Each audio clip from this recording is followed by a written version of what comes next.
Hey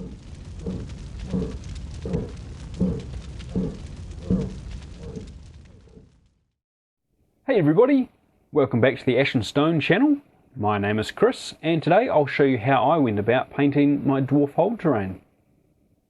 The terrain boards themselves will be made using foam floor tiles, just like the grass tiles I've shown previously. Link up the top there. I want some geometric patterns carved into the floor, so I've marked out the patterns I want using some engineer's chalk. This leaves a faint impression that's enough of a guide without causing issues down the line. You want to avoid using pens to mark things out, as the ink tends to bleed through your paint, and the trouble with pencils is that they can be difficult to see unless you scar the surface, which you want to avoid while marking out. When I've settled on the design, I use a sharp knife to cut the foam and score it in. You want to make sure your knife is freshly sharpened when doing this. A blunt knife will tear the foam and leave you with a bit of a mess. I cut about 1 to 2 millimeters deep. When you've scored all the lines, grab yourself a heat gun, and this is where the magic happens. When you blast the design you've cut with the heat gun, all of the cuts will open up and they become very distinct. If you have areas that are a little soft on the detail, you can go back in with a knife and then hit it with a heat gun once more to open those cuts up further. This is also where I add a bit of rock texture to the surface. I grab myself a chunk of broken concrete or a particularly rugged rock, and after heating the surface of the foam with a heat gun, you press the concrete or rock into the surface and it'll leave an impression that stays when the foam cools down.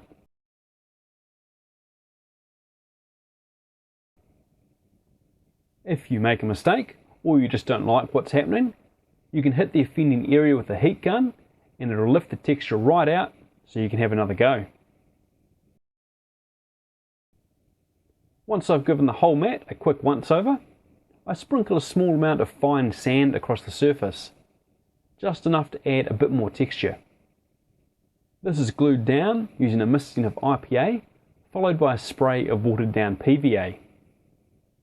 The IPA breaks down the surface tension of the glue mix, and as it evaporates, it will draw the glue mix into all of the tiny gaps around the grains of sand, firmly bonding them into place. I leave the board to dry, and then once it has, take it outside and give it a blast with a cheap flat grey spray primer. There's no need to make sure you've applied an even coat here. In fact, a patchy coat will make for a more natural, uneven end result. The flat grey primer is a very sterile grey that bears little resemblance to stone on its own, so I roughly stipple on a dirty, stony grey over the whole mat. I use a test pot of a house paint because the paint is cheap, flexible and durable, and you can get a huge variety of colours. Using model paints on an area like this is a huge waste. If you're in Australia or New Zealand, the colour is Chicago from Resene. You can see the paint dries a lot darker than when first applied. This is followed up with a thin black wash. I'm using a Woodland Scenic liquid pigment because that's what I have on hand, although any black wash would do. This wash will settle into the recesses caused by the knife scoring and rock pressing, and it will gather around the grains of sand, helping to make the textures pop. Once the wash is dried, I grab a lighter dirty grey, in this case gun smoke from Resene, and dry brush it over the whole surface.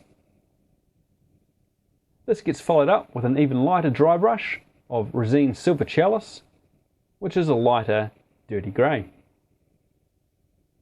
For those of you elsewhere in the world, the Resene website has all of the details on these paints, so check the links in the description below and you'll be able to find the details that you can take to your local paint supplier if you feel so inclined.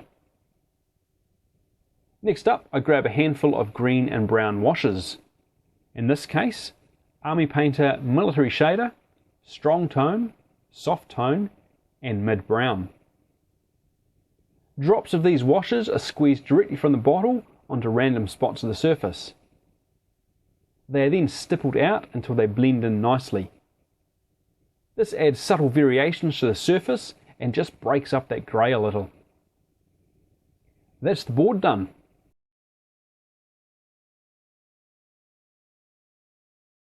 Now let's paint up some walls. The walls are a modular interlocking 3D printed system of my own design that you can assemble to create large halls or cramped corridors. If you have access to a 3D printer, you can pick up the files from the link in the description, which of course helps out the channel. And there's even a free sample pack so you can check it out before you commit. You'll also find a selection of tokens and movement trays there available for free as well. Anyway, they are primed using the same flat grey primer I used on the foam mats.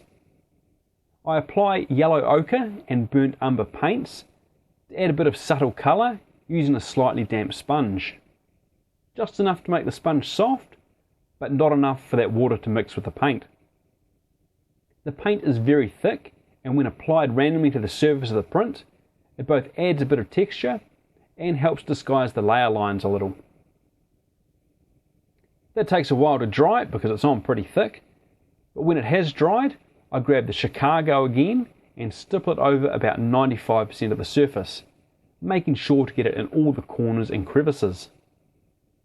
I keep a reasonable amount of paint on the brush to make sure that I get good coverage.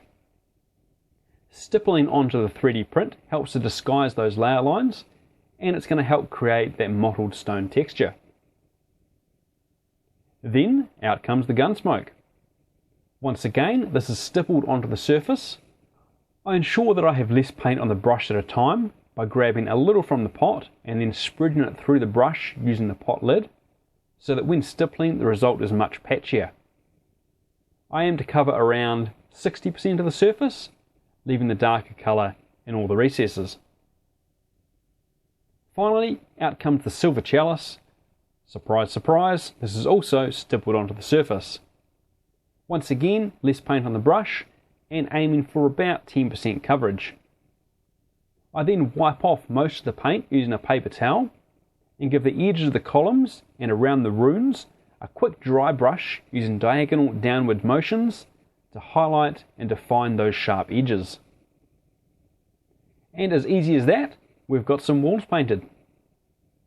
I hope this helps you out, or at the very least has given you some new ideas. Thank you very much for watching, and we shall see you all next time. Cheers!